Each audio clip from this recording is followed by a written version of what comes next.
real. It did actually happen. I've just taken an edited, sped up version of time.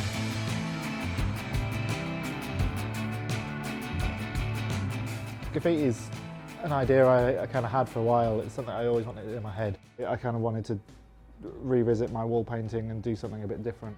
I came up with the idea of painting them several times to give it this extra element, this extra push, this extra life that didn't exist in a static painting. I had said, I really want to do this, let's try it. And I think the people I was with thought I was a bit crazy at the time. I was like, no, we'll paint a bit, we'll take a photo, we'll paint a bit more, we'll take a photo.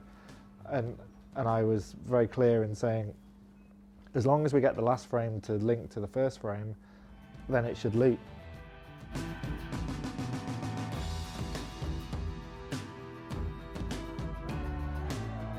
A real joy to me is the kind of the handmade element. You know, the digital outcome comes from a handcrafted thing.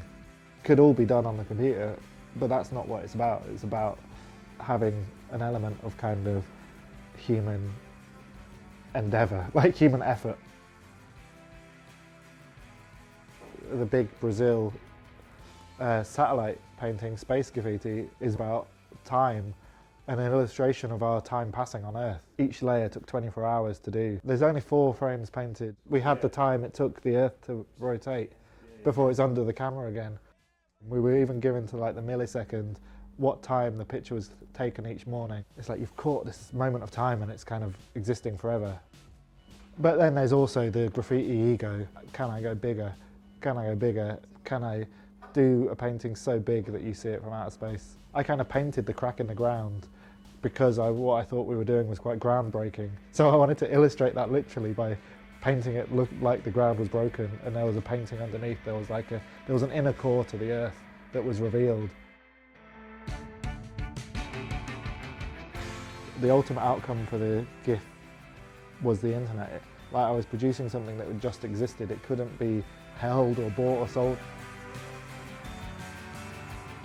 This one I kind of did for other painters to appreciate, because if you imagine that's 8 drawings of a skull, not only is the skull revolving, but it's transparent, so you know that the backgrounds had to change behind the skull in order to paint the fresh skull on top. Like, I just wanted other painters to realise that there were no shortcuts. There's the static painting that people see in the street, but then it looks better in its online version, just like everybody's life.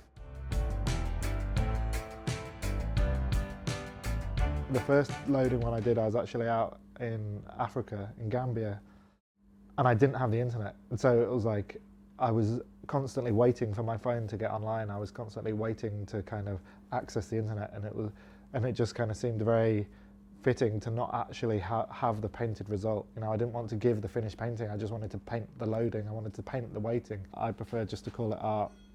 I don't like the label street artist. As a grown-up, I prefer to be called an artist. I've got lots of half-done projects and half-created ideas in my studio, and this is one that I am spending a bit of time on today. I've always preferred to remain anonymous. It's growing up in graffiti culture.